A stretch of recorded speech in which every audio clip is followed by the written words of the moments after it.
మన రాష్ట్రంలో కొన్ని వందల వేల సమస్యలు ఉన్నాయి. మన నాయకుల్ని మన తరపున గెలిపించి అసెంబ్లీకి పంపించాం. మీరు నిజంగా ఈ వీడియో చూసే వాళ్ళు ఎవరైనా కానీ మీ పార్టీ తరపున ఒక హార్డ్ కోర్ ఫ్యాన్స్ ఎవరైనా ఉంటే అసెంబ్లీలో సమస్యల గురించి మాట్లాడారు అనేసి మీరు ఒప్పుకుంటే ఏ సమస్య గురించి వాళ్ళు అసెంబ్లీలో మాట్లాడారు మీరు దయచేసి కామెంట్ చేయండి కింద. సో ఈ సమస్య గురించి మాట్లాడారు. ప్రతి ఒక్కరికి అసెంబ్లీకి వెళ్ళే యాక్సెస్ ఉండదు కాబట్టి మన తరపున ప్రజాప్రతినిధుల్ని గెలిపించి మన ప్రియమైన నాయకులు మన గొప్ప నాయకుల్ని మనం అసెంబ్లీకి పంపించాం. ఏదో ఒక రోజైనా ఒక్క రోజైనా ఆ ఖడ్గం సినిమాలో ఒక డైలాగ్ ఉంటుంది, ఒకే ఒక్క ఛాన్సు అనేసి. ఖడ్గం సినిమాలో ఒక ఆ హీరోయిన్ ఒక డైలాగ్ చెప్తుంది అనమాట. అలానే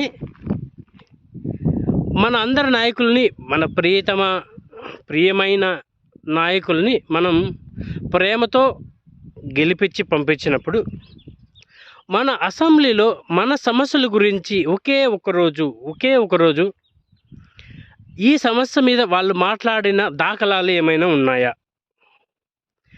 మాకు నిజంగా కొన్ని సంవత్సరాల నుంచి వేరే రాష్ట్రాల్లో పనిచేసుకుంటూ బతుకుతున్నాం, లేకపోతే వేరే దేశాల్లో పనిచేసి బతుకుతున్నాం. అది ఈ రోజున్న సమస్య కాదు, ఎన్నో రోజులైన సమస్య కాదు. కొద్దిగా టాపిక్ డైవర్ట్ చేసి మాట్లాడతాను. ఇక్కడ ఏంటంటే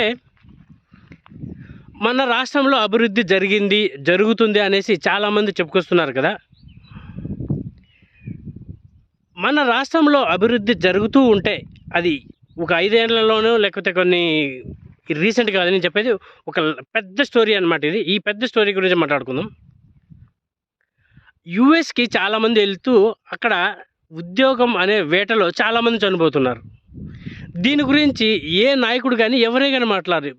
చనిపోయిన తల్లిదండ్రులు ఎవరైతే వాళ్ళ పిల్లలు చనిపోయింటారో వాళ్ళ తల్లిదండ్రులు లబోదిబోమని ఏడుస్తారు తప్పనిచ్చి ఎవరే కానీ రాష్ట్ర నాయకులు కానివ్వండి, గొప్ప నాయకులు ఎవరైతే అనుకుంటున్నారో ఈ రాష్ట్రం మీద ప్రేమ కురిపించే వాళ్ళు ఎప్పుడే కానీ ఈ సమస్య గురించి ఎక్కడే కానీ మాట్లాడలేదన్నమాట. మీరు చూస్తున్నారు ప్రతి ఒక్క సంవత్సరం యుఎస్లో ఎంతమంది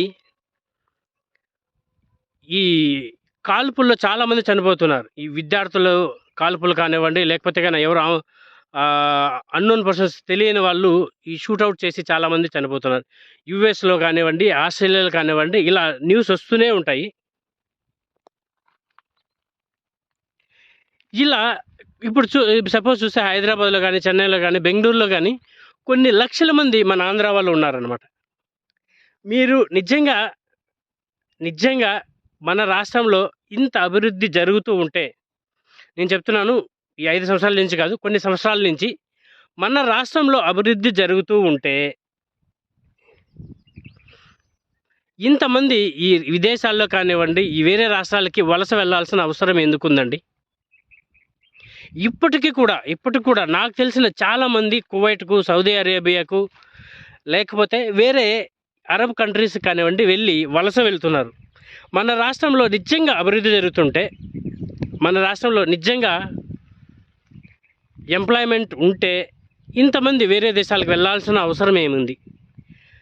వీళ్ళని మన దేశానికి వెనక్కి రప్పించి వాళ్ళకి ఎంప్లాయ్మెంట్ కల్పించే బాధ్యత ఎవరిది? మన ప్రజాప్రతినిధులది కాదా? లేకపోతే ఎవరైతే ఈ దేశం మీద ప్రేమ కురిపించేసి లేకపోతే ఈ రాష్ట్రం మీద ప్రేమ కురిపిస్తున్నారో వీళ్ళది కాదా? చాలామంది కొన్ని లక్షల ఉద్యోగాలు ఇచ్చేస్తాం అనేసి సోషల్ మీడియా మీద కొన్ని లక్షలు పెట్టి సోషల్ మీడియా మీద వర్క్ చేస్తున్నారు. కానీ ఈ సమాజం మీద ప్రేమ మీద ఎవరు కానీ వర్క్ చేయలేదండి. ఏ పార్టీ అయినా కానీ, నేను ఒక్క పార్టీకి సపోర్ట్ చేయట్లేదు, నేను జనరల్గా న్యూట్రల్గా మాట్లాడుతున్నా. మీరు నిజంగా అంత అభివృద్ధి చేసింటే, లేకపోతే అంత ఎంప్లాయ్మెంట్ జనరేట్ చేసింటే, అన్ని పనులు చేసింటే, మళ్ళీ మీకు ఓటు హక్కు అడగడానికి మీకు భయం ఎందుకు? లేకపోతే మీకు ఓటు హక్కు అడగడానికి ఇంకొక వేరే ఆయుధాలు కూడా వాడాల్సిన అవసరం లేదు. ఆయుధాలు అంటే నేను చెప్పేది చాలామంది ఏంటంటే శారీలు పంచడం కానివ్వండి, లేకపోతే డబ్బులు పంచడం కానివ్వండి, మీరు ఖచ్చితంగా అభివృద్ధి చేసింటే ఎవరైతే పథకాలు తీసుకుంటారో ఖచ్చితంగా వాళ్ళే మీ ఆయుధాలు, ఖచ్చితంగా వాళ్ళే ఓటేస్తారు కదా. సో ఇలా మాట్లాడుకుంటూ పోతే మన రాష్ట్రంలో కొన్ని వందల సమస్యలు ఉన్నాయి. మెయిన్ నేను ఈ అసెంబ్లీ టాపిక్ గురించి మాట్లాడతాను. ఒకే ఒక రోజు కూడా మన అసెంబ్లీలో ఎవరే కానీ ప్రజా సమస్యల గురించి మాట్లాడారా? మనకు స్వాతంత్రం ఎప్పుడో 1947లో వస్తే ఇప్పటికీ ఇంకా చాలా ఊర్లో రోడ్లు లేవు, పక్కా తారు రోడ్లు లేవు, మంచి రోడ్లు లేవు. ఇప్పుడు కూడా చాలామంది మట్టి రోడ్లోనే వెళ్తున్నారు. నేను లాస్ట్ కొన్ని వీడియోలో కూడా చెప్పాను, ఇప్పుడు కూడా మనం నీళ్ళ సమస్య లేకపోతే కన్నా రోడ్ల సమస్య లేకపోతే కానీ వీధి లైట్లు వీటి గురించే మాట్లాడుకుంటున్నాం కాబట్టి వీటి గురించే మాట్లాడుతున్నాం. ఇంకా వేరే డెవలప్మెంట్ గురించి కానివ్వండి, ప్రపంచ దేశాలంతా ఎక్కడో ప్రయాణిస్తూ ఏదో ఇన్నోవేషన్ చేసి వాళ్ళ దేశం కోసం ఒక చైనా, జపాన్, యుఎస్ వాళ్ళని చెప్పాను ఆల్రెడీ, వాళ్ళకి అంబులెన్స్ హెలికాప్టర్లు ఉన్నాయి. ఏదో ఇన్నోవేషన్లు చేస్తుంటే మనం మాత్రం ఈ మూడిటిగానే నిలిచిపోయేసి ఇప్పుడు కూడా మేము ఏదో